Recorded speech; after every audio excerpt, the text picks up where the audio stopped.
Jadi kita tuh jangan pernah merasa takut miskin. Jangan. Ada Allah. Kita ini manusia diciptakan oleh Allah. Yang menciptakan kita ini Allah. Bukan setan, bukan jin, bukan iblis, bukan. Bagaimana mungkin kita ini takut miskin ketika ingin melakukan suatu kebaikan? Sedangkan kita ini diciptakan oleh Zat yang Maha Kaya. Allah itu Maha Kaya. Banyak orang ya kalau belum sukses, miskin, jiwa miskin, image miskin itu kayak disimpannya di hati. Hilangkanlah jiwa miskin. Minta hanya kepada Allah saja.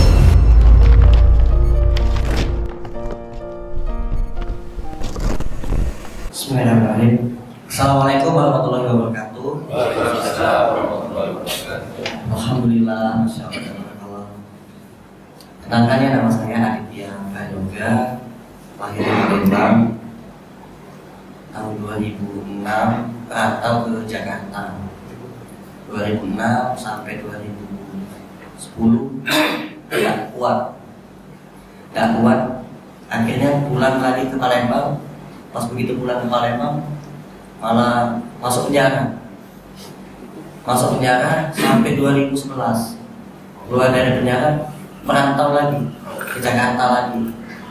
Dari 2011 sampai 2016, alhamdulillah ketemu jodoh, dapat jodoh di Jakarta. Alhamdulillah, atas izin Allah ketemukan jodoh. Ya, banyak sekali pengalaman-pengalaman yang saya alami di Jakarta, sampai saya pun tidak mengira, tidak menduga ya, tiba-tiba kok sekarang sampai kok bisa rumah makan gratis. Tidak ada cita-cita dari kecil, tidak ada. Saya nanti kalau udah besar, kalau sukses pengen bangun rumah makan gratis, tidak ada. Mengalir begitu saja. Awal ceritanya itu di saat saya sedang diuji dengan kesulitan ekonomi. Saya baru menikah dengan istri. Kami ngontrak rumah sepetak. Pada waktu itu kontrakan itu belum dibayar hampir 3 bulan. Pemilik kontrakan setiap hari akan ke rumah nagih uang kontrakan. Dan pada waktu itu juga saya jualan, diuji sama Allah. Tenda saya terbang, tendanya terbang, dagangan basah semua. Itu dagangan akhirnya jadi hutang, titipan orang. Saya jualan elektronik, jualan murotal Al-Quran. Murotal Al-Qurannya basah semua, akhirnya jadi hutang. Akhirnya harus dicicil. Begitu di total nominal semuanya, hutang saya itu 70 juta. Punya hutang 70 juta. Kontrakan belum dibayar hampir 3 bulan. Ditambah lagi, akhirnya saya merubah profesi. Dari jualan akhirnya cari-cari pekerjaan apalah yang bisa buat nyambung hidup, buat bisa makan. Dapat kerja bangunan. Baru sehari kerja bangunan kecelakaan, jatuh, ketimpa semen, turun drop, ususnya turun ke bawah. Tidak bisa jalan. Dibawa ke tukang urut. Diurutlah paha saya, dinaikin ususnya naik ke atas. Akhirnya tidak bisa jalan dan tidak bisa berhubungan sama istri selama 3 bulan. Mati, tidak hidup. Akhirnya saya stres. Ada 2 pilihan, bertahan atau bunuh diri. Bertahan atau bunuh diri, itulah yang ada di pikiran saya pada waktu itu.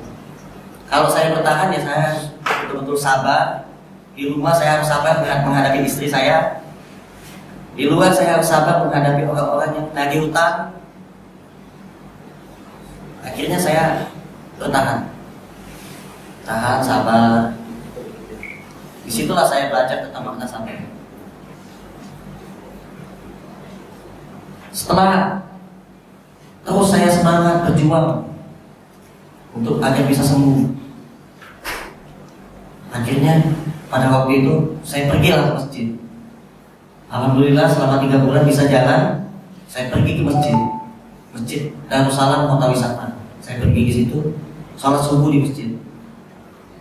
Begitu setelah sholat subuh keluar dari masjid, melihat seorang nenek-nenek usia 92 tahun, bawa karung, jalan sendirian, cari rongsokan. Jalannya tuh pincang-pincang, kencot-kencot. Saya tegur, nenek kok jalannya kencot-kencot? Iya aja, kaki nenek sakit. Coba saya lihat deh. Begitu saya lihat kaki nenek ini bolong. Begitu bolong saya senterin, ternyata ada ular kecil-kecil di kaki nenek itu. Astagfirullahaladzim. Saya tanya, nenek tinggal di mana? Di kampung Pabuaran Wetan. Saya antar pulang. Setelah saya antar pulang, ada ibu-ibu jemur pakaian di depan rumah nenek itu. Saya tanya, Bu, saya ketemu nenek ini di depan masjid, kakinya bolong, cari rongsokan. Kemana keluarganya, kok tega sekali? Nenek-nenek disuruh cari rongsok, usianya 92 tahun. Dijawab sama ibu itu, nenek ini Pak hidupnya sebatang kara. Kalau dia tidak cari rongsokan, tidak bisa makan. Itulah yang betul-betul menyentuh hati saya. Saya nangis, saya pulang ke rumah, saya ceritakan ke istri saya. Akhirnya istri saya penasaran, pengen juga ketemu nenek itu. Saya antarkan. Setelah ketemu sama si nenek ini, istri saya nangis. Saya langsung ngomong ke istri saya, Dek, mulai hari ini kamu masak yang banyak, nanti makanan itu kita antar ke rumah nenek. Setiap hari kita urus nenek. Akhirnya kami urus, kami bersihkan rumahnya. Dapat rezeki kita disangka-sangka, saya belikan kasur, saya bawa ke bidan.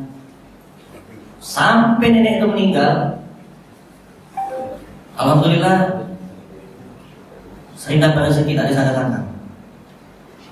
Sebentar ya teman-teman media, kita ganti wifi. Tapi tidak apa-apa, ada live YouTube. Misalnya lewat YouTube kan? YouTube beberapa kali.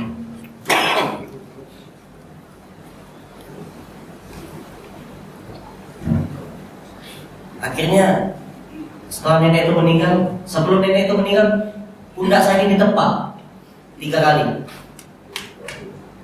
Nenek doakan, mudah-mudahan tempat yang belum pernah kamu kunjungi, nanti kamu ke sana. Yang belum kamu miliki, nanti kamu miliki. Yang belum pernah kamu ketemu, nanti kamu ketemu. Tapi saya mikir, setelah nenek itu ngomong begitu, saya mikir, ini doa bukan ya? Saya aminkan saja, amin saja. Seakan-akan saya meremehkan itu. Bukan doa, cuma sekedar ucapan. Jadi saya aminkan aja. Saya pulang sama istri. Waktu itu ada istri saya pulang ke rumah. Pas besoknya hari Jumat, nenek itu meninggal. Nenek itu meninggal, terus tidak lama kemudian, sekitar 3 hari kemudian, ada ibu-ibu pembantu rumah tangga kerja di Saudi Arabia, dapat nomor HP saya dari mana tidak tahu, nelpon minta didoakan kalau misalkan majikannya itu memberikan gaji lembur, gaji dia bekerja di Saudi Arabia, dia mau ngasih saya hadiah. Saya tidak tahu ibu ini dapat nomor HP saya dari sana. Karena apa ada salah sambung, apa tidak tahu. Ya Bu, saya doakan, saya bilang gitu aja. Saya doakan mudah-mudahan Allah Subhanahu wa Ta'ala menggerakkan hati majikannya ibu, gajinya dikeluarkan, jadi orang baik majikannya itu, dan gaji ibu ditambah oleh Allah Subhanahu wa Ta'ala, rezekinya ditambahkan. Beberapa lama kemudian, sekitar 1 mingguan, waktu itu saya dapat brosur umroh di masjid. Saya dikasih brosur umroh habis sholat Jumat. Ada orang kasih brosur 2, yang satu brosur kredit mobil, yang satunya lagi brosur umroh. Nah, saya ambil yang brosur umroh, yang satu brosur kredit mobil saya buang.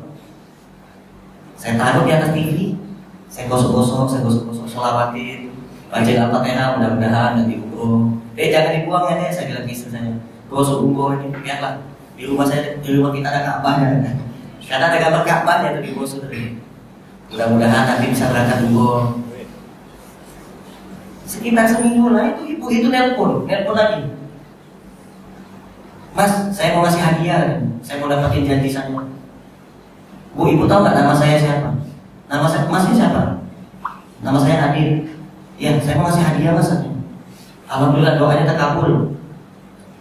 Saya nggak kenal loh, nggak tahu ibu ini salah sambung, dapat nomor HP saya dari mana, apa salah orang, nggak tahu saya. Tiba-tiba mau ngasih saya hadiah. Hadiahnya apa bu? Saya tanya.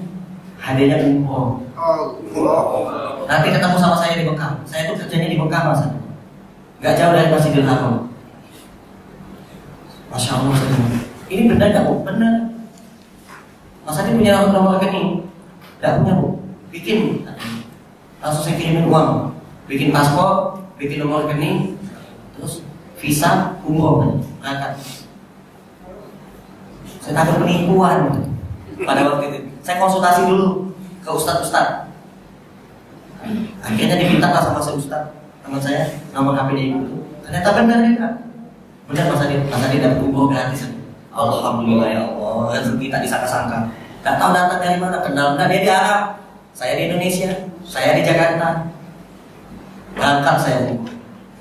Karena saya dapat umroh gratis, saya tidak punya persiapan, tidak punya tabungan pada waktu itu. Main berangkat. Saya tidak tahu kalau kita berangkat umroh harus punya pegangan duit. Karena di sana tuh kadang-kadang istri minta oleh-oleh, iya kan? Kalau kita tidak selera makanan di hotel, bisa beli di luar. Karena saya nggak punya duit, akhirnya saya diam aja, ngikutin mutawif. Kalau katanya mutawif ke kanan, ke kiri, ke hotel, ke masjid, ngikutin.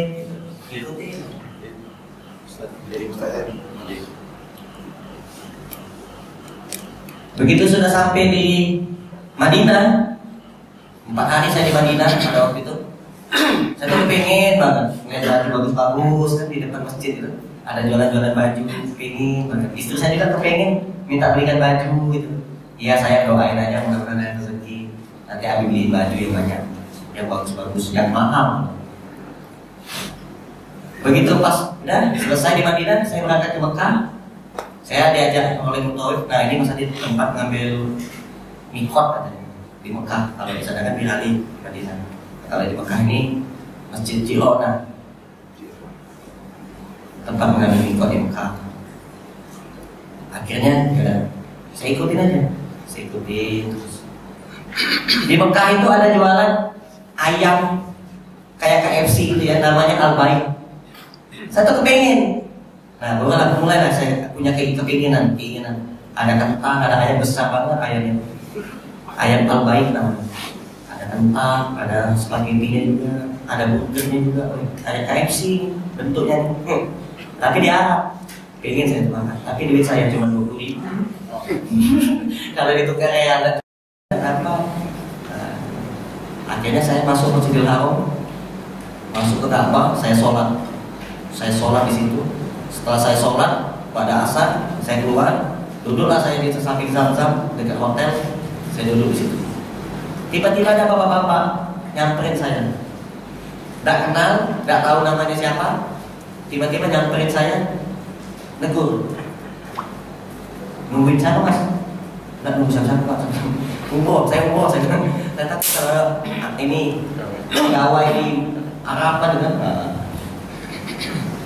dari Indonesia ya? Iya pak, dari Indonesia. Saya tuh kayak pernah lihat wajah si mas nih kan. Nggak tahu saya tak sih. Pergilah bapak itu lama kemudian. Datang lagi dia ngajak anaknya. Terus nama anaknya itu Bapak Muhammad Salahuddin. Mungkin dia nonton videonya. Bapak Muhammad Salahuddin. Tiba-tiba bapaknya bilang, pernah kamu share video Trans 7 rumah makan gratis? Ini namanya. Kata bapak itu. Nah, saya bilang, kok bapak tahu pak? Saya bilang, iya. Saya ingat wajah kamu. Akhirnya diajaklah saya ke hotel. Begitu saya diajak ke hotel, saya lihat kok ada istrinya, anaknya, ada kayak babysitter. Satu keluarga pak, berangkat umroh. Iya kami satu keluarga berangkat umroh. Terus ngobrol. Setelah ngobrol, dikeluarinlah dompet, dikasih duit, bukan real, bukan dolar, bukan rupiah. Duit apa nih pak? Saya bilang, hadiah buat kamu, terima aja. Dikasih duit.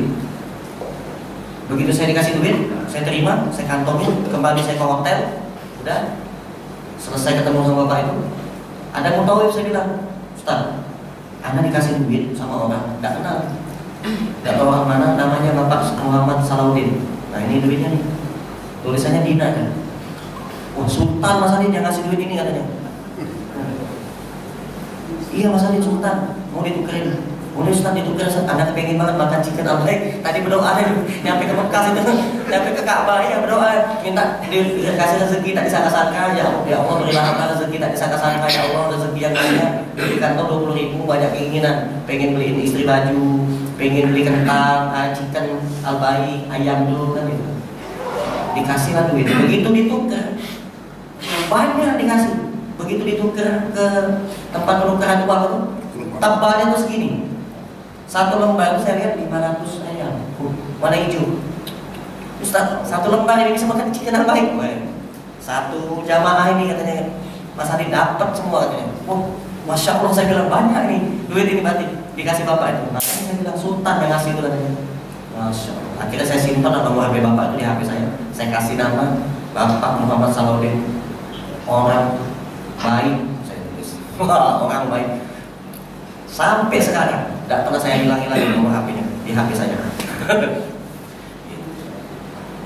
Begitu pas saya telepon sama istri, video call, istri saya nih, beli baju dong katanya gitu. Alhamdulillah sayang, doa saya terkabulkan. Ini mau beli baju nih, langsung tak beliin baju. Jadi baju-baju saya yang ada di koper itu saya keluarin semua, saya kasihkan semua orang-orang yang kerja di hotel. Mau baju nggak? Saya bilang gratis. Ambil aja, ambil. Nanti pulang bajunya 30 ribuan. Masa-masa sulit. Mau lagi dia.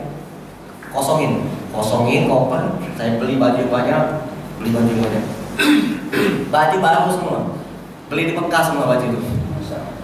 Pulang ke Indonesia. Begitu pas pulang ke Indonesia sudah traktir jamaah makan, ngajak jalan-jalan, beliin baju istri, baju tetangga, baju budik, kakek, nenek semua, keluarga tak beli semua baju.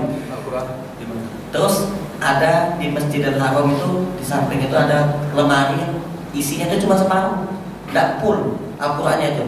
Saya fullin. Saya beli Al-Quran di Madinah, Quran Madinah. Saya ngomong ke Tauhid, boleh nggak saya sehari aja? Kemana Mas Adit? Saya mau kembali lagi ke Madinah, mau belorong Al-Quran. Udah silakan. Saya kembali ke Madinah, dari Mekah ke Madinah, sewa mobil, beli Al-Quran, penuh semobil. Begitu pas sampai di Mekah, ditanya sama Ustaz, antum tadi beli Al-Quran ya? Kenapa nggak beli di sini aja, sama aja harganya? Benar Ustaz? Benar. Lah, udah sewa mobil, udah sewa supir, ya kan? Udah jauh-jauh datang ke Madinah, ternyata harga Quran Madinah itu di Mekah sama aja harganya. Di Madinah sama di Mekah. Kira saya karena Quran Madinah, jadi kalau beli di Madinah harganya lebih murah. Oh ternyata Anda, pabriknya di Mekah juga kelihatan. Oh, Quran Madinah tapi pabriknya di Mekah. Akhirnya, udah saya penuhi lemari-lemari yang kosong, saya penuhi semua. Saya wakafin lagi uang itu kembali kepada Allah. Begitu pas sudah sampai di Indonesia masih ada tersisa duit real itu, saya tukar di money changer. Begitu saya tukar di money changer, nominalnya 4 juta. La ilaha illallah, saya bilang banyak betul berarti duitnya dikasih mama, benar-benar sultan bapak itu. Masya Allah. Jadi kita tuh jangan pernah merasa takut miskin. Jangan. Ada Allah. Kita ini manusia diciptakan oleh Allah. Yang menciptakan kita ini Allah. Bukan setan, bukan jin, bukan iblis, bukan. Bagaimana mungkin kita ini takut miskin ketika ingin melakukan suatu kebaikan? Sedangkan kita ini diciptakan oleh Zat yang Maha Kaya. Allah itu Maha Kaya. Banyak orang ya kalau belum sukses, miskin, jiwa miskin, image miskin itu kayak disimpannya di hati. Jadi kalau ketemu orang kaya langsung nunduk. Hilangkanlah jiwa miskin. Kalau pengen jadi orang kaya ya, hilangkan. Image miskin hilangkan. Minta hanya kepada Allah saja. SPA, semua punya Allah. Sangat mudah bagi Allah, sangat mudah. Rezeki, apalagi rezeki. Kalau kita masih hidup, jangan takut tidak dapat rezeki.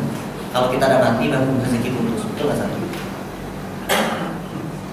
Alhamdulillah berjalannya waktu, saya tuh ingat kata-kata nenek waktu nempak pundak saya tuh, yang belum pernah kamu datangin, nanti kamu datang ke sana. Mekah, alhamdulillah, saya datang ke Mekah, gratis. Sampai Mekah dapat rezeki pula tak disangka-sangka, bawa oleh-oleh, banyak bawa oleh-oleh. Tak lama kemudian Presiden SBY tiba-tiba ada pas pampres nelpon, dapat nomor HP saya dari mana bapak ini? Saya bilang, tahu-tahu pas pampres, pengen datang ke rumah makan gratis, pengen datang ke rumah saya. Wah, siapa pak? Presiden SBY. Yang benar pak, benar katanya. Mau ngapain pak? Saya bilang, mau kabarnya? Enggak katanya, mau silaturahim, mau kunjungan, datang. Masya Allah, datang ketemu SBY. Mbak Ibu datang ke rumah makan gratis. Artis terkenal datang ke rumah makan gratis. Ini Rizal Armada, Mama Lemang mau datang juga ke rumah makan gratis. Putra Sregar yang suka bagi-bagi HP, yang punya PS Store, datang ke rumah saya, ke rumah makan gratis. Datang semua, Masya Allah. Ketemu jenderal, ketemu menteri. Saya di taman SD aja tidak lulus, benar, tidak punya ijazah. Bisa ketemu presiden, ketemu jenderal, ketemu menteri, artis terkenal. Saya dari Sulaiman datang ke rumah makan gratis rumah saya. Nonton Satlan sama Ustaz. Terus apa yang belum pernah kamu miliki itu saya ingat-ingat terus. Saya tidak punya mobil, saya tidak punya anak, saya ini mandul, diponis sama dokter mandul. Jangan punya anak, hidup lagi tidak. Sekarang anak saya 3. Tidak punya anak saya 3, anak kandung ya, anak kandung. Anak yang pertama saya kasih nama Daud, Sultan Daud Al-Mumtaz. Saya kasih nama. Yang kedua Putri Ja'rona Zahra. Karena Ja'rona itu ya tempat mengambil Bitcoin tadi di Mekah. Saya ingat betul itu. Yang ketiga Muhammad siapa Ibrahim. Panggilannya siapa saja. Jadi kalau kita nama kamu siapa? Siapa? Nama kamu siapa? Ya siapa? Siapa? Bela debat terus. Gara-gara dokter nanya 3 kali, Pak nama anaknya siapa? Pak dokter saya lagi istighfar, saya lagi nanya sama Allah. Saya doa dulu. Pak nama anaknya siapa? Belum tahu dok, nanti dok. 3 kali, Pak nama anaknya siapa? Namanya saya siapa dok? Saya bilang, saya kasih nama siapa? Karena siapa 3 kali. Saya minta petunjuk sama Allah kan. Ya Allah kasihlah hamba di nama siapa anak saya kan, nama siapa? Kasih nama siapa? Muhammad siapa Ibrahim. Jadi yang belum kita miliki di dunia ini apa gitu? Mobil saya 3 juga sekarang. Nggak beli, nggak kredit, nggak pernah beli. Ngerti aja nggak saya kredit itu benar. DP-nya berapa nggak tahu. Tiba-tiba ada orang datang ngasih mobil. Nanya, Mas Adit, butuh apa di rumah makan? Nggak butuh apa-apa, kompor ada, piring ada, semuanya ada semua. Bahan-bahan makan ada, duit ada juga, walaupun nggak banyak dikit, tapi ada. Terus saya mau ngasih apa? Nggak usah lah, nggak, saya mau ngasih ada sesuatu yang mau saya kasih ke Mas Adi. Mas Adi yang belum ada apa? Kalau yang belum ada mobil bu, saya bilang. Ya udah saya kasih mobil aja. Alhamdulillah. Dikasih piring ya 10.000.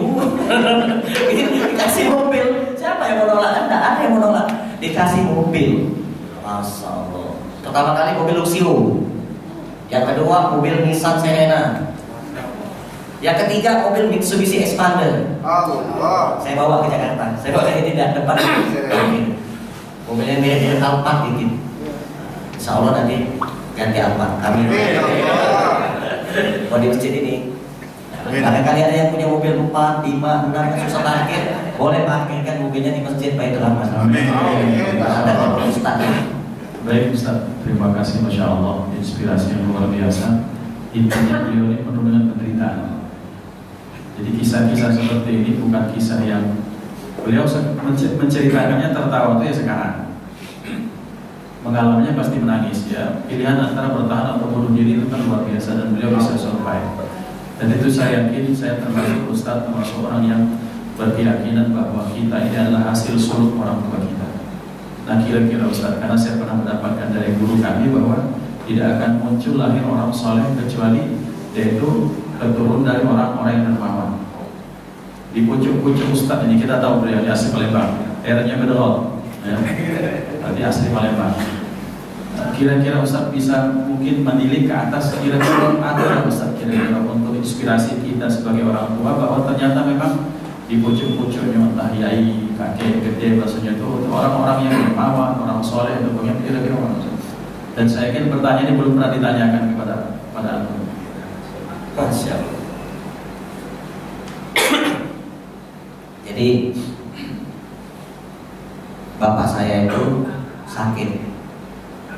Bapak saya sakit, matanya buta, karena penyakit komplikasi jantung, paru-paru, ginjal, hati, lambung, komplit, glukoma. Karena penyakit diabetes awalnya, terus lama-kelamaan glukoma, matanya buta. Kalau bisulan, tidak sembuh-sembuh. Nanahnya tuh kalau saya kumpul bisa seember. Banyak. Tapi ada satu yang bikin saya tuh luar biasa betul sama bapak saya tuh, bapak kandung saya tuh. Tidak mau sholat di rumah. Allah. Selalu minta digendong ke masjid. Jadi saya gendong ke masjid. Benar. Tapi itu amalan yang saya sembunyikan sebetulnya. Saya gendong bapak saya ke masjid. Istri saya tuh kenapa mau nerima saya? Karena dia pernah melihat saya gendong bapak saya ke masjid.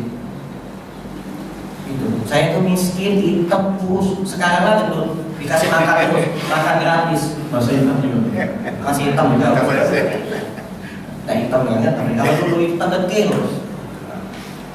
Lah miskin, merantau ke Jakarta, rumah ngontrak sepeta, masih mending kalau rumah ngontrak. Dulu saya tidur di masjid. KTMBN atau berapa? KTMBN kalau Palembang ya. Nah, tidur di masjid. Pernah jadi marbot, mau nyusunin sendal. Masih mending jabatan marbot, azan, koma, masih. Saya jadi marbot nyusunin sendal. Nyuci, ikat WC ya, nyusunin sendal, ikat WC. Jadi kalau jabatan marbot, azan, koma, oh itu tinggi itu. Apalagi kalau di Mekah, iya. Jenderal-jenderal aja banyak yang mau jadi marbot kalau jadi bagian azan. Karena tahu keutamaannya. Nanti di akhirat kekayaan panjang kalau. Jadi saya tuh tiap hari tuh nganterin bapak saya ke masjid setiap hari sampai bapak saya meninggal. Setelah bapak saya meninggal, ibu mertua saya kepleset, patah tulang ekor, lumpuh, tidak bisa jalan. Tapi kadang-kadang banyak enggak kalau masa Palembang tuh ada kemauan, pengen ke Bogor, pengen ke Bandung, mobil tak punya, ngutang duit saya, minjem duit teman saya, minjem duit 2 juta, buat apa? Buat nyenengin orang tua. Saya sewa mobil, saya bawa jalan-jalan ke Bandung, saya pura-pura dapat rezeki tak disangka-sangka, saya bilang, saya ajak jalan-jalan, urusannya belakangan nanti. Tapi alhamdulillah teman saya itu baik betul, minjem duit, katanya nggak apa-apa, pakai aja dengan 3 tahun 4 tahun itu pakai aja. Buat nyenengin orang tua. Makanya utang saya banyak. Total utang saya 70 juta. 70 juta utang saya. Tapi betul-betul lunas dalam jangka waktu 5 menit. 5 berdoa, saya berdoa nih. Saya berdoa 5 menit kemudian terkabul. Sama saya minta jodoh juga sama. Saya minta jodoh sama Allah itu frustasi sebenarnya. Saya melamar cewek yang hitam, orang NTT. Saya ditolak. Melamar cewek yang congor, saya juga ditolak. Melamar cewek yang pesek, belong, iya kan, koengan, ditolak juga. Ada lagi gendut yang betah, sudah 100 lebih berat badannya, ditolak juga. Akhirnya saya frustasi. Sebelum bapak saya meninggal, sempat ngomong, "Din, keluarlah rumah, carilah jodoh. Bapak pengen meninggal, menyaksikan kamu menikah." Akhirnya saya keluar rumah, saya cari jodoh, tidak dapat. Sebulan tidak dapat, 2 bulan tidak dapat, 3 bulan stres saya kira. Tidak dapat. Anak ustaz tidak dapat, anak tukang rongsok kan tidak dapat juga, tidak mau juga sama saya, nolak. Akhirnya apa saya tidak punya jodoh di dunia ini, bang? Kami mikir begitu. Frustasi saya. Pergilah saya ke masjid. Di Bojongkulur ada masjid, nama masjidnya Masjid Mu'adz bin Jabal.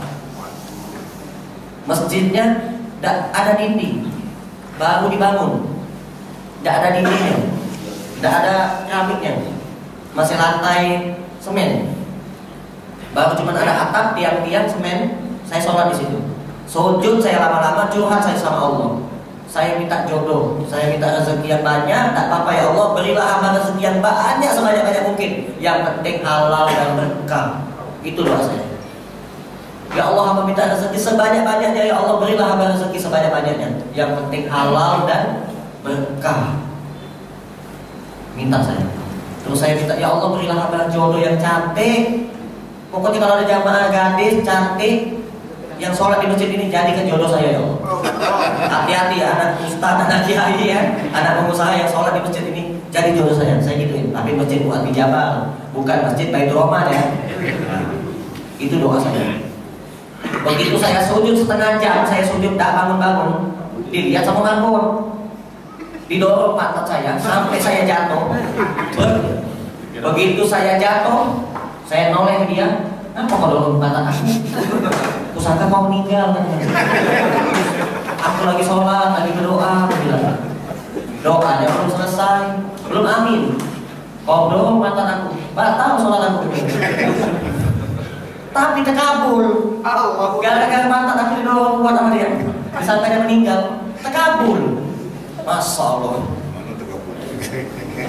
Tiba-tiba ada cewek terima saya apa adanya. Namanya Asti Luhur Fitriani, mantan model dan artis. Model dan artis pemain film yang ini hitam. Kalau berperan itu dia istrinya Makabayan, jadi istrinya Adit. Kita nikah sama dia. Nikah usianya waktu itu 19 tahun. 18 baru masuk 19. Sekarang usianya 24, 25. 24, 25, mau masuk 25. Anak 3. Alhamdulillah, cantik, tinggi, lebih tinggi dari saya, putih, mantan orang kaya, mantan. Jadi putih kan, wah dulu kan perawakan putih ini. Nikahnya di mana apa adanya. Pas nikah tuh gak punya duit, cuma ada duit 500.000. Bingung saya, beli apalah duit ini ya, 500.000. Beli roti anget yang 1000-an. Di kampung-kampung itu ada roti anget yang pikul itu. Beli roti anget 100.000. Terus beli air mineral yang dusan itu 2 dus. Terus ngasih amplop ustad 50.000 karena gak pakai KUA waktu nikah siri. Terus beli cincin. Nah beli cincin ini saya bingung. Masuk ke toko emas, beli cincin. Pak, beli cincin buat cewek yang hubungan cewek yang kelingking aja, yang kecil. Nah, itu berapa gram? Oh kalau ini 4 gram. Berapa lah kira-kira harganya? Segramnya 450.000. Berapa segram? Yang murah ada nggak? Ada yang murah katanya. Yang harga 200.000 ada nggak cincin? Bukan emas katanya. Terus perak, jangan, saya mau beli emas sih sebenarnya. Kalau kotak emas berapa harganya? 20.000 ya, kotaknya dulu. 20.000. Gambar lo mas, yang ada merah, yang warnanya merah, gambarnya lo beli kotak emas. Pulang saya ke rumah, ngomong sama bapak saya dulu aja. Mudah-mudahan minta doa restu orang tua kan ada begitu. Pas begitu saya pulang ke rumah lewat SD, ada anak kecil ngumpul-ngumpul di depan SD itu. Beli apa lah ada anak kecil ini? Ada tukang jual kunci gitu kan. Nah, ada abang-abang jual kunci terus saya bilang, "Bang, jual cincin juga bang?" "Jual," katanya. "Bagus ya bang?" "Bagus, ada lumba-lumbanya lagi ya." Coba lihat, ada buku-buku, ada lumba-lumba. Nah, lumba-lumba aja lah. Berapa bang harganya bang? 25.000. Dah karatan aku jamin katanya. 5 tahun dah karatan, dah katanya. Aman. Saya beli cincin 25.000, cincin lumba-lumba. Saya masuk muat-muatkan dulu di gitu kan, di kotak emas itu kan. Alhamdulillah ya Allah udah ada mahar. Wah senang, pulang ke rumah saya senang ngomong ke bapak saya. Ya, maharnya sudah ada, calonnya sudah ada. Insya Allah mau nerima apa adanya. Adik mau nikah. Ya Allah, alhamdulillah ya Allah. Kapan nak? Besok nikah. Ayah semangat ya, biar ayah sembuh, sehat. Akhirnya saya datangin calon istri saya datangin. Bisa ngomong ke orang tua? Bisa nih ngomong ke orang tua. Bu, alhamdulillah makanannya sudah ada, makanan juga saya siapin, roti hangat. Bukan, jadi tidak usah pakai nasi, Bu, saya bilang. Susah kalau pakai nasi. Ambil piring dulu, ya kan? ngambil nasi, ngambil lauk, ngambil. Kalau roti kan tinggal kocek, makan. Jadi semua tamu-tamu undangan yang nikah pakai roti sama air mineral. Jadi modalnya cuma 500.000. Akhirnya saya nikah. Sah, alhamdulillah. Saya nikah tapi jujur saya ngomong, nggak mau bohong saya. Saya ngomong ke depan orang-orang banyak, depan saksi, depan istri saya, calon mertua waktu itu saya ngomong. Saya terima nikahnya Asti Lulu Fitriani binti Dada Hidayat dengan cincin lupa-lupa dan kotak emas dibayar tunai. Sah. Kita kan emasnya dikit, kotak emas. Cincin dengan cincin dan kotak emas sah, alhamdulillah sah. Sekarang punya anak 3. Alhamdulillah. Waalaikumsalam. Masya Allah. Ya. Dulu itu pertanyaannya kan saya dulu nggak punya anak, tiba-tiba punya anak gitu ya. Terus awal pertama kali kisahnya mendirikan rumah makan gratis ide mendirikan rumah makan gratis. Jadi habis sholat subuh saya duduk di depan rumah, saya tuh melihat banyak sekali pemulung-pemulung yang lewat depan rumah saya. Banyak pemulung-pemulung lewat depan rumah saya, bahkan ada yang tidak punya kaki tapi mulung, tidak kemis. Jalannya tuh lompat-lompat jadinya, lompat gitu. Saya tegur, Pak, kok nggak pakai tongkat gitu saya bilang. Tidak takut jatuh, bawa karung tapi sampai lompat. Akhirnya saya ngomong ke istri, Dek, itu dispenser sama meja, kursi, terus karpet tak keluarin aja. Buat apa, Bi? Mau bikin rumah makan? Rumah makan. Terserah lah katanya, ikut aja rumah makan. Terus ngambil kardus, saya tulis pakai spidol, rumah makan gratis. Pemulung, tukang sapu, tukang sampah, tukang rongsok, tukang ojek, silakan semuanya makan di sini gratis. Itu pertama kali. Jadi tidak pakai spanduk, pakai tulisan spidol. Spidol itu minjem saya waktu itu. Ada anak kecil main di depan rumah saya, main coret-coretan, saya pinjam dulu. Spidol nulis di kardus, rumah makan gratis tanpa syarat. Pemulung, tukang sapu, tukang sampah, tukang rongsok, tukang ojek, silakan datang di sini gratis. Nah, saya bilang gitu. Akhirnya saya bikin rumah makan gratis. Saya suruh istri saya masak. Sehari dia mau, 2 hari dia mau, 3 hari dia mau, 4 hari dia nggak mau lagi. Masak, capek dia katanya. Kenapa saya? Tidak apa-apa. Kita ngasih makan nenek-nenek satu aja berkahnya Masya Allah. Apalagi ngasih makan orang banyak, berkahnya tambah banyak. Semangat, ayo kita bantuin, semangat. Yaudah, akhirnya turun aja dia, turun masak, kita bantuin masak, berdua aja masak. Ketemu sama ibu-ibu orang kampung, kami tidak kenal. Tiba-tiba ibu ini minta bantuan. Saya duduk depan rumah, terus banyak sekali pemulung-pemulung lewat depan rumah. Terus akhirnya saya keluarkan meja, kursi, dispenser.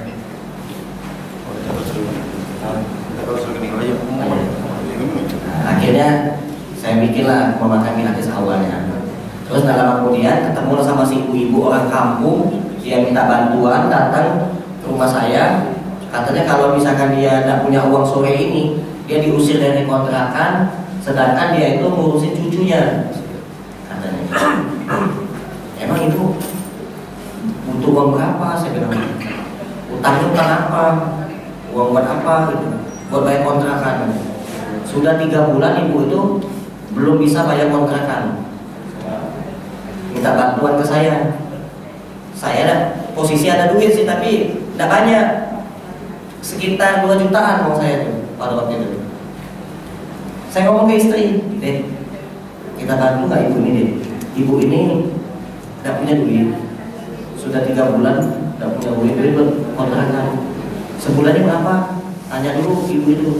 Begitu bertanya sebulan 1 juta. Oh, kontrakan aku aja cuma 400. Ibu itu 1 juta.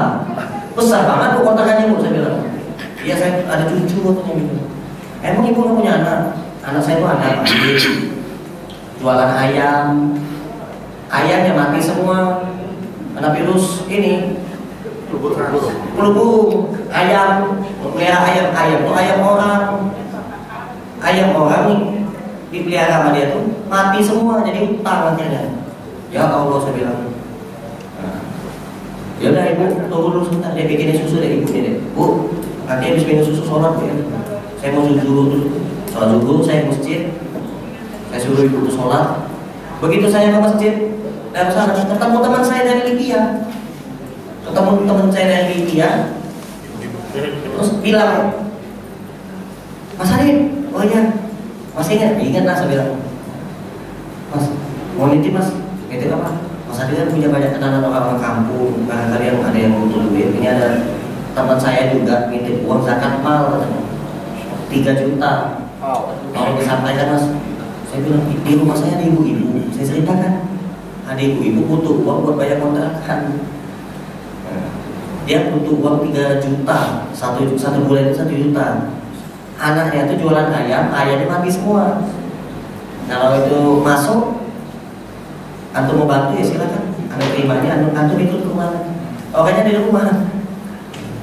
Boleh. Datanglah. Saya ngomong ke ibu itu, Bu, ibu nggak usah pinjam duit. Saya kasih cuma-cuma aja nih. Tapi ada satu syarat. Apa syaratnya? Ya kan?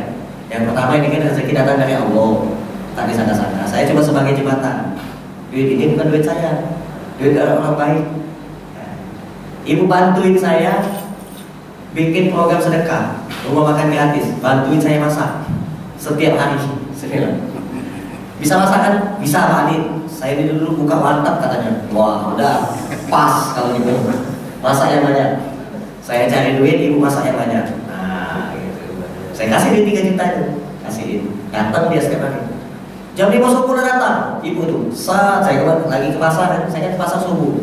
Saya ke pasar, pulang dari pasar, wah ibu udah datang ya, semangat. Wah, akhirnya semangat. Sampai sekarang, buka rumah makan yatim, buka cabang terus.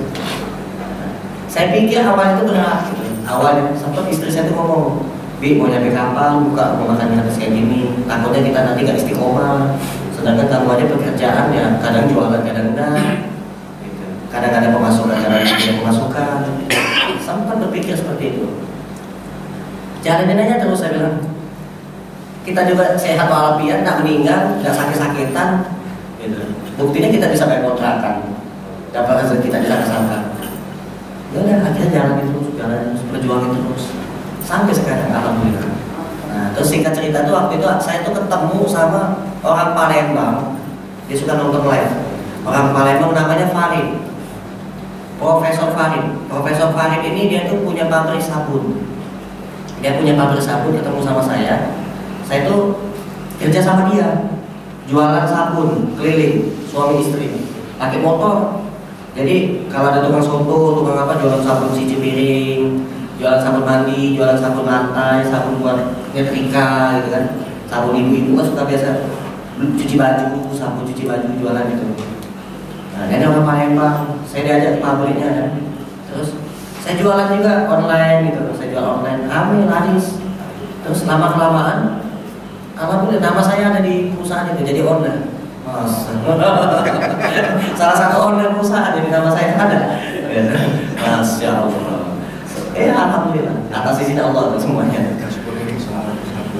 Terus pernah juga ada, ingat pertanyaan tadi ini, anak. Jadi anak istri saya tuh waktu itu tiba-tiba begitu saya pulang dari masjid marah-marah. Kelamaan saya ngobrol sama teman saya di masjid, marah dia. Saya perhatikan hari demi hari kok istri saya kok kayak marah. Biasanya pernah marah, tidak pernah marah sama sekali. Mau saya itikaf, mau saya apa, tidak marah dia, diam aja gitu kan. Dia mulai marah, kayak mulai berubah gitu kan. Coba dia beli tespek kan, barangkali hamil gitu. Begitu saya tespek hamil. Jadi hamil itu gak nyangka-nyangka, saya gak tahu saya makan apa, saya apa, tiba-tiba hamil ya. Nah, itu sampai sekarang, alhamdulillah. Terus hampir tiap tahun ini hamil terus. Ini karena sesar aja nih, 3 nih. Kalau gak sesar, hamil lagi ya. Masya Allah. Jadi alhamdulillah anak saya sekarang 3. Tiba-tiba hamil aja. Jadi saya gak bisa jawab juga pertanyaan, gimana ya jawab tanyanya. Tiba-tiba hamil. Tapi yang itu yang taksinya jatuh dari tempat tidur itu. Ya. Oh, punya saya hidup, ya benar. Saya sehat dulu, saya sehat, hidup, saya berhubungan, terus istri saya hamil, tiba-tiba hamil. Tadi sangka-sangka. Jadi Ustaz, maaf menjelas sedikit. Tantangan berkeluarga itu adalah, maaf ini Ibu, adalah tantangan terbesarnya pada kaum wanita. Artinya mereka sebagai menteri keuangan, mereka sebagai jenderal besar, mereka sebagai pengambil keputusan tertinggi.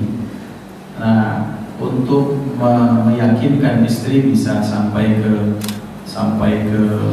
saat ini itu gimana Ustaz? Karena terkadang kan gini, inspirasi untuk semua keluarga bahwa banyak yang sering disampaikan bahwa kata kunci bagi satu keluarga itu kan, bahkan pada satu bangsa itu kan wanita. Kadang laki-laki ini kan karena mereka punya 9 akal 1 nafsu, sementara perempuan 9 nafsu 1 akal. Mereka kemudian akan dengan alasan bahwa Abi itu tidak tahu, ngantor duit 1 juta itu bayar listrik, token berbunyi, anak-anak sekolah, bayar utang, bayar cicilan panci segala macam. Nah, tantangan-tantangan seperti ini artinya sang istri itu biasanya lebih rasional dibandingkan dengan laki-laki. Nah, ini meyakinkan istri ini bagaimana sebagai menjadi inspirasi bagi kita semua. Terus yang mungkin pertanyaan juga, setelah seiring awalnya kan berjalan dengan begitu saja seperti air mengalir, tapi pasti setelah punya 24 cabang itu pasti harus ada trik manajemen bagaimana kira-kira Ustaz pengaturannya supaya ini menjadi bekal ilmu bagi kita semua. Jadi 2 pertanyaan ini mohon dijawab Ustaz. Kalau kita pakai manajemen akal logika itu udah jalan.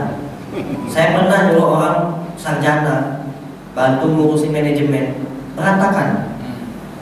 Karena saya tidak punya duit, saya buat makan saya aja susah jadinya. Bener. Buat beli pempas anak saya ini tak beli. Gara-gara ini nanti nggak usah pakai manajemen kayak gini sudah. Pokoknya ada duit sedekahin, ada duit sedekahin. Pokoknya ada duit saya kasih, nggak ada duit ya gimana? Saya nggak punya duit. Jadi makan gratisnya gimana kalau nggak ada duit? Ya jalan tetap. Emang harus pakai duit. Nggak dapat duit, Allah datang ke jengkol, Allah datang setek. Dek, pernah nggak lihat jengkol setek? Jualan jengkol datang ngasih setek. Terus pernah lagi ada yang ngasih kepiting. Jadi sampai orang masuk Islam, gara-gara kepiting udang tuh, ada non muslim datang ke rumah makan gratis, makan ya. Kapan dilihat apa dia? Udang lobster, kepiting, seafood. Nah, kalau ketemu jualan seafood sekali sedekah seafood itu setek dikasih sama dia. 1 truk. Sama saya bagi-bagikan ke kampung-kampung. Ambil sekesek satu plastik, tetangga masak yang banyak. Gara-gara dia bilang itu, saya bilang, dia nanya kan, Pak Adit ini menunya ini? Iya, saya bilang, gratis. Yang besar-besar, iya saya bilang. Dia kan Cina kan dia maksudnya.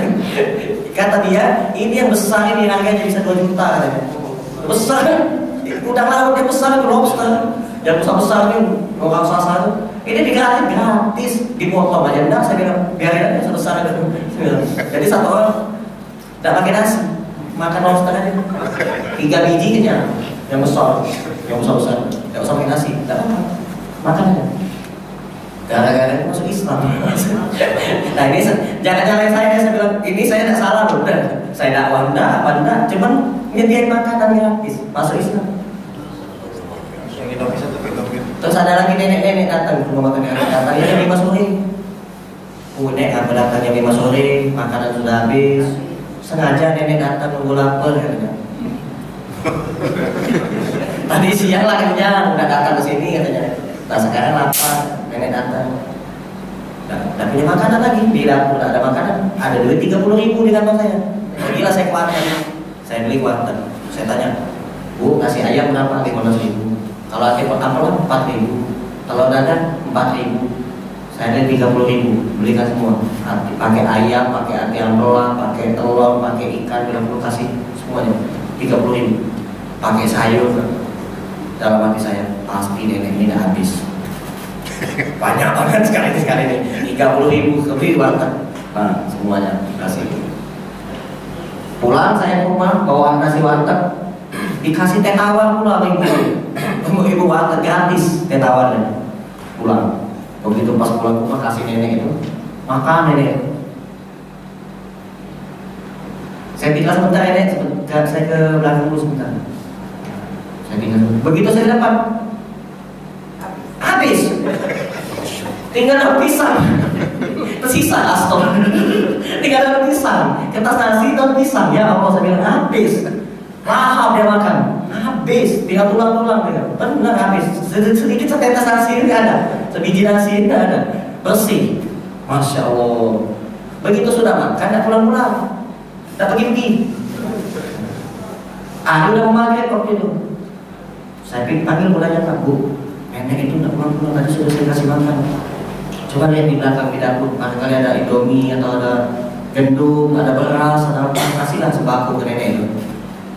Saya buka kulkas, ya ada susu 1 biji doang, jangan buat susu anak saya nanti nggak ada. Nah, akhirnya saya nggak ada apa-apa. Mulai akan datang, ada apa-apa Pak Adi? Coba buka di loker di lemari-lemari, anak-anak santri itu, lihat lemarinya. Kalau kalian ada apa gitu. Cuma ada indomie 10 bungkus. Udah bungkusin aja lah, kasih aja nenek ini. Terus tanpa mikir panjang saya bungkusin, terus saya kasih ke nenek. Nek, ini nek, kami nggak ada apa-apa lagi, cuma ada indomie, udah berkah ya nek ya. Saya kasih. Begitu saya kasih indomie itu, langsung ditaruh di lantai, dia angkat tangan begini, dia langsung berdoa, ya Allah tambahkanlah mie ini lebih banyak lagi. Dia ambil lagi indomie itu, pamit pulang ya, pergi nenek itu. Pas besok pagi, jam 8 pagi itu ada WA dari Pak Gunawan. Bapak Ica di Gunawan biasanya nonton di live. Pak Gunawan ini orang hebat juga nih, suka ke luar negeri. Jadi Pak Gunawan ini donatur, suka bantu-bantu rumah makan gratis. Dia WA saya, nanya, Mas Adit punya gudang nggak? Buat apa Pak? Ada teman saya mau jual indomie. Pikir saya karena cuma 100-200 ada, sebenarnya. Ada Pak. Kirim aja ke rumah gratis ke rumah. Begitu jam 10 pagi ada mobil kontainer 3 bunyi lagi dari kamar saya itu kedengeran tin. Pas saya mundur itu kontainer kan mundur kan, kontainernya besar, jalan macet, orang tantin. Nah, saya bilang kok ada kontainer 3. Begitu saya deketin supirnya, Pak sama Pak, saya bilang toko bangunan di sana, saya bilang. Enggak benar alamatnya di sini. Enggak salah tapi ini rumah makan gratis. Iya kita mau nurunin barang Pak. Barang apa? Indomie katanya. 3 mobil kontainer ini. Iya katanya. Astagfirullahaladzim saya bilang. Benar diturunin semua. Jadi 3 kontainer diturunin, jumlahnya 10.000 dus. Jadi di kamar saya, di kamar anak santri, di ruangan di musola, di ruangan rumah makan gratis, semuanya tuh mie semua. Di depan toilet kalau masuk toilet itu susah. Mie semua. Akhirnya kami ngungsi. Mie semua itu. Dalam jangka waktu 1 minggu itu kami bagi-bagi mie semua. Mie semua. Saya mau taati Quran, saya lihatin Quran. Tapi disebut di dalam Al-Quran hanya 700 kali lipat. Allah ganti. Kalau kita sedekah, Allah ganti 700 kali lipat. Masalul ladzina yunfiquna amwalahum fi sabilillah kamathali habbatin ambatat sab'a sanabila fi kulli sumbulatin mi'atu habba wallahu yudhi'u liman yasha wallahu wasi'un alim. Orang-orang yang menginfakkan hartanya ke jalan Allah bagaikan 1 butir yang Allah tumbuhkan menjadi 7 tangkai. Dari tiap-tiap 7 tangkai itu Allah tumbuhkan 100 butir bagi setiap yang Allah kehendaki. Sungguh Allah Maha Luas, Maha Mengetahui. Nah jadi kalau kita sedekah 1, Allah ganti 700 kali lipat. Nah saya ini sedekahnya 10 bungkus, Allah ganti 10.000 dus. 1 dus itu isinya 40. Berarti kalau dikali lagi berapa lah? 10.000 dikali 40, 400.000. Itu berapa kali lipat itu bro? Berarti berkali-kali lipat. Nah, saya ingat. Oh tadi saya ngasih nasi bungkus, lauknya banyak, spesial. Ada hati apalah, ada ikan, kan? Dikasih telur dadar pula, dikasih ayam pula. Nah, mantap. Ternyata begitu saya ingat lagi, saya pikir-pikir, apalah ya Allah kasih 700 kali lipat. Ini bukan 700 kali lipat, beratus ribu kali lipat. Ngasih 10 bungkus dikasih beratus ribu. Saya pikir-pikir, oh ternyata butiran nasi itu dihitung juga sama Allah. Butiran nasi. Jadi nasi itu kan banyak. Jadi satu piring nasi itu kalau kita hitung berapa biji Bang? Berapa butirannya bisa hitung nggak?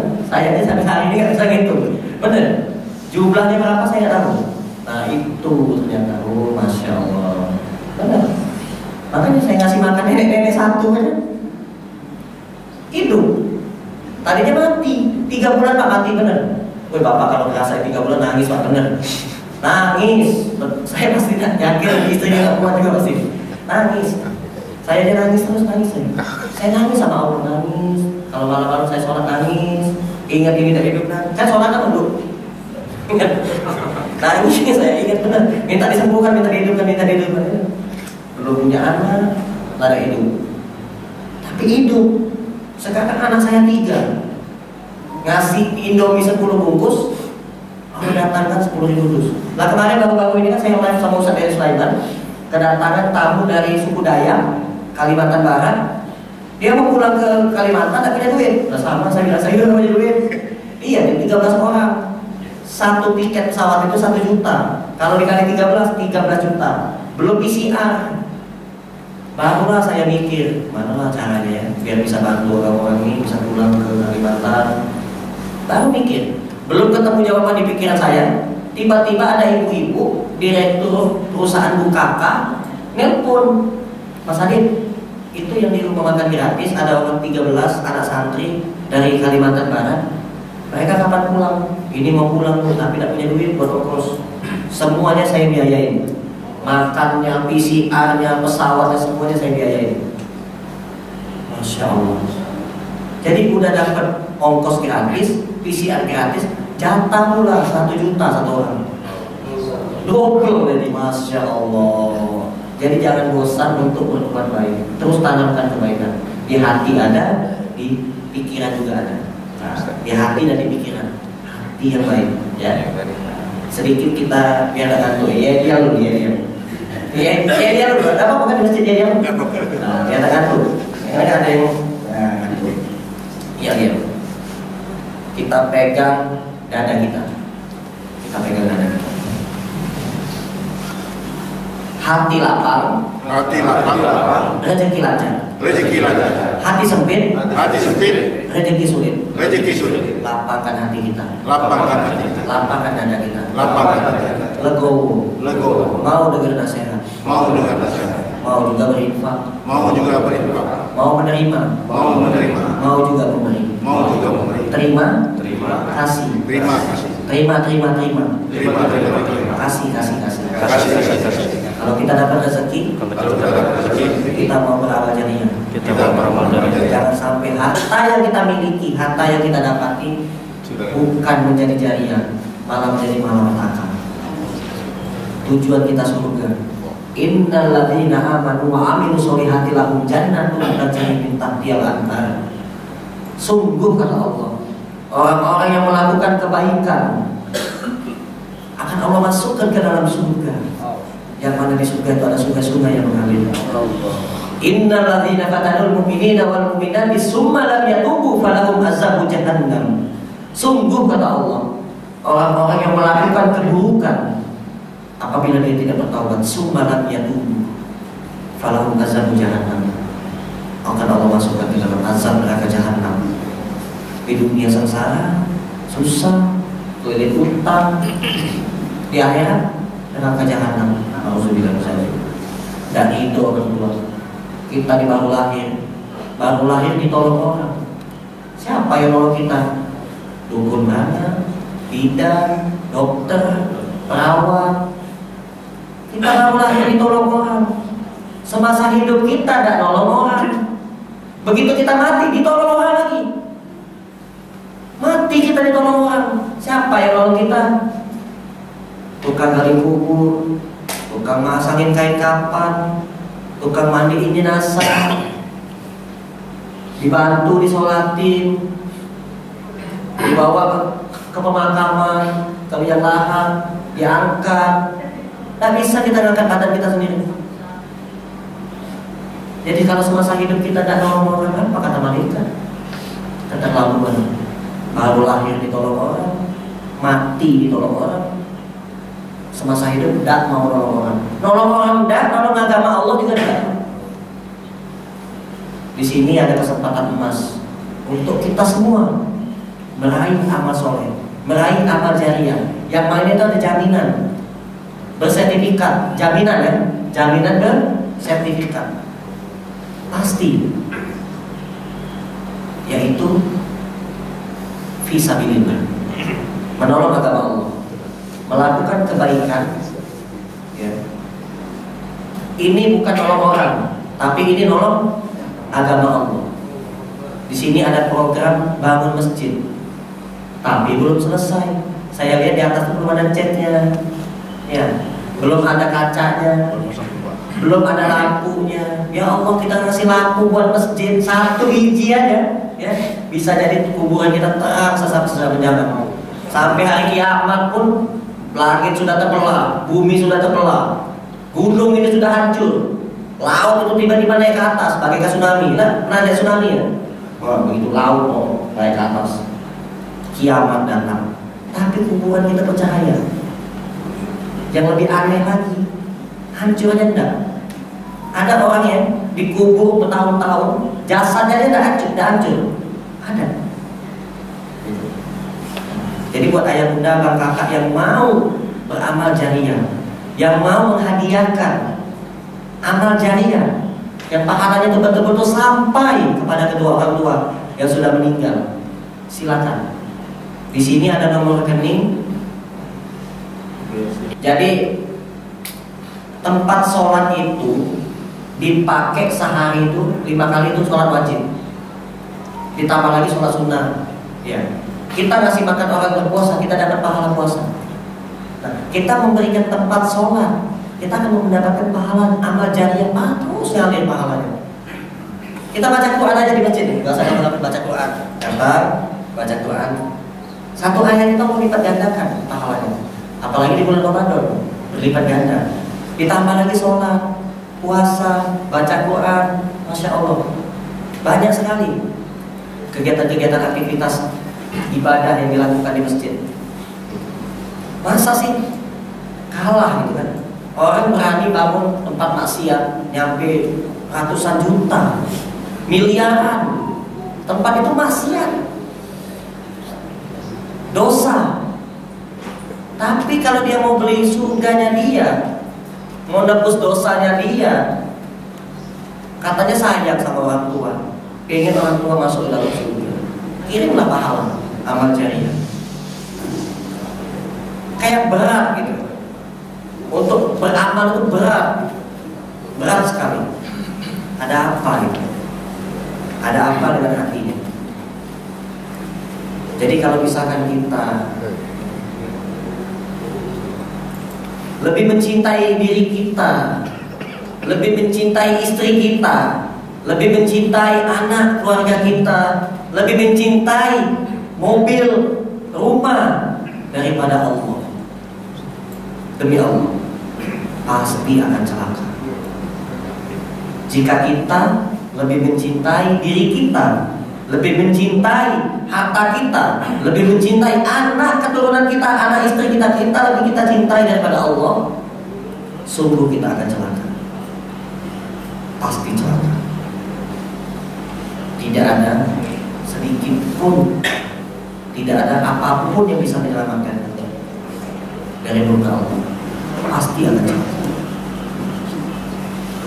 Jadi apabila kita lebih mencintai Allah, lebih mencintai Rasulullah SAW, harusnya kita lebih semangat untuk membesarkan agama Allah, untuk menolong agama Allah, membantu agama Allah, membantu saudara-saudara kita yang mana berjihad, berjuang membangun masjid. Apa kata Nabi SAW? Barang siapa yang membahagiakan saudaranya, maka Allah akan membahagiakan. Barang siapa yang membantu saudaranya, ini bantu saudara kita buat bangun masjid, bukan bantu buat maksiat, bukan bantu buat bangun rumah, bukan, tapi rumah Allah, buat bangun masjid, tempat sholat. Ya Allah. Nah, jadi ini adalah kesempatan. Saya jarang live Instagram, Facebook, YouTube ya, jarang sekali kesempatan ini ada, jarang sekali. Nah, mumpung hari ini saya ada di Palembang dan betul-betul saya menyaksikan ini, saya duduk di sini di masjid ini, di Masjid Baitur Rahman ini. Jadi yang nonton video silakan. Demi Allah ini tidak ada sedikit pun unsur penipuan atau apa. Mumpung ini real, betul-betul nyata ya. Saya datang ke masjidnya langsung, saya bantu ikut Ustadz ini belajar ngisi kajiannya. Jadi buat yang mau beramal silakan. Jangan tanggung-tanggung. Boleh 1 triliun boleh diterima. Jadi kalau disumbangkan uangnya 1 triliun ke masjid ini, insya Allah di daerah-daerah pelosok yang mana di situ tidak ada masjid, insya Allah tim pengurus masjid siap membangun masjid di daerah pelosok. Siap? Siap. Jadi yang mau infak hartanya ke jalan Allah ya, yang usia sudah 90 tahun, 80 tahun, punya harta 1 triliun, buat apa-apa nanti akan dihisab sama Allah. Nah, yang mau mewakafkan hartanya ke jalan Allah, memberikan hartanya 1 triliun boleh, silakan. Gak usah susah-susah, gak usah pusing-pusing, gak usah susah-susah. Datang nonton video ini ya, Ustaz saya mau infak 1 miliar, langsung diterima. Mau infak 10 miliar, langsung diterima. 1 triliun bisa diterima. Ada orang nggak mau menerima 1 triliun, di sini menerima, di sini menerima, insya Allah. Insya Allah ya. Siap ya. Siap. Bangun masjid kita di seluruh dunia. Daerah-daerah yang tidak punya masjid, tidak ada masjid, kita bangunkan masjid. Insya Allah. Ini yayasan orang-orang soleh, orang baik, amanah insya Allah. Demi Allah, peci yang saya pakai ini, ya, kalau ditanya yang nanya ini bukan manusia biasa, tapi malaikat yang nanya. Dim, kau dapat dari mana peci ini? Yang nanya malaikat.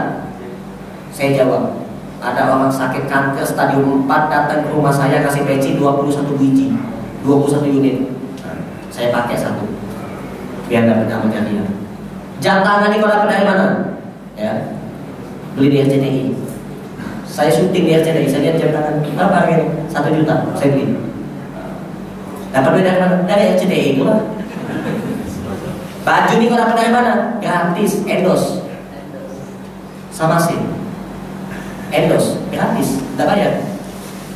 Dan gratis dikasih duit pula sama yang punya baju ini. Dan ada mempromosikan. Ini kau dapat dari mana? Tim konten kreator kemarin hilang kamera. Alhamdulillah ketemu. Kamera hilang, ketemu yang maling tukang bohongan. Tahu nggak tukang bohongan? Tukang rongsok, tukang beca, nyari rongsok. Tim konten kreator saya lagi ngopi ke toilet sebentar, tahu hilang. Nggak ada pilih menit hilang kamera. Saya berdoa ya Allah, balikkanlah ya Allah, balikkanlah. Itu kamera itu dari awal kami bikin YouTube semua kami gratis. Isinya datanya semua ada di situ semua komplit. Tukang beca sempat mau dijual apa ya? Mau dibeli orang 3 juta kamera. Kamera mahal itu. Tiba-tiba apa? Allah bolak-balikkan hartanya. Bimbang ya, jual enggak. Balikkan bilang. Begitu dibalikkan ke saya kasih 1.300.000. Saya kemarin karena ada duit di kantongnya cuma ada 1.300.000. Nih Pak, rezeki tak disana-sana buat bapak nih. Saya kasih 1.300.000. Nanti saya datang ke rumahnya, saya izin datang ke rumah tukang buruannya. Saya mau datang silaturahim di situ. Tukang buruan yang ambil, balik. Celana nih kau tanya, ditanya sama malaikat, kau dapat dari mana celana nih? Kau dapat dari mana? Dikasih orang juga. Endos lagi, dikasih orang. Kasih mobil, dikasih orang pula. Jadi kalau ditanya malaikat dikasih orang, dikasih orang, oke nanya. Coba kalau beli, duitnya dari mana? Halal kan? Nah, jadi buat yang korupsi sampai sudah pensiun. Dulu nih korupsi, sekali korupsi 100 miliar, 50 miliar, 10 miliar. Tapi sekarang pensiun lah aman ya. Jangan pernah merasa aman dari muka Allah. Jangan pernah merasa aman dari muka Allah. Nah sekarang bagaimana solusinya? Ya infakkan lagi ke jalan Allah. Boleh lah, boleh lah. Balikkan, itu kan bukan hak dia. Mau makan uang haram, doa kita tertolak. Mulut kita bau. Baunya itu dari Sabang sampai ke Maroke, tembus lagi sampai ke Aceh lagi, Contoh lagi, Pelosok lagi, tembus lagi. Ya. Kalau bisa tercium bau dosa itu, jadi kalau misalkan mau kembalikan bagaimana? Bingung dia. Mau balikin uangnya kemana? Ya sudah datang. Ini ada nomor rekening Masjid Baitur Rahman. Boleh tak? Boleh. Silakan. Nanti buat bagi toilet, korupsi itu, bikin jalan. Iya. Bikin jalan boleh. Boleh tak uang korupsi bikin jalan? Boleh. Uang riba. Nah, saya ini punya duit 10 miliar di ATM. Tiap tahun bertambah terus. Boleh tak disumbangin? Boleh. Buat apa? Bikin toilet. Buat bikin jalan. Ada orang keliling utang datang sini ke masjid ini nangis-nangis. Saya dikeliling utang pinjaman online. Alhamdulillah. Kenapa? Dapat hidayah. Datangnya ke masjid. Coba dia datang ke kafe. Tambah parah deh. Alhamdulillah kalau kita sebut. Alhamdulillah. Nah, kenapa Bapak alhamdulillah? Ya kamu datangnya ke masjid. Tepat sekali solusinya itu, datangnya ke masjid. Nah, nonton video ini banyak. Nanti dia kalau keliling utang datang ke masjid. Alhamdulillah. Dapat solusi, dapat hidayah. Dicapai oleh Ustaz kan. Amin ya rabbal alamin.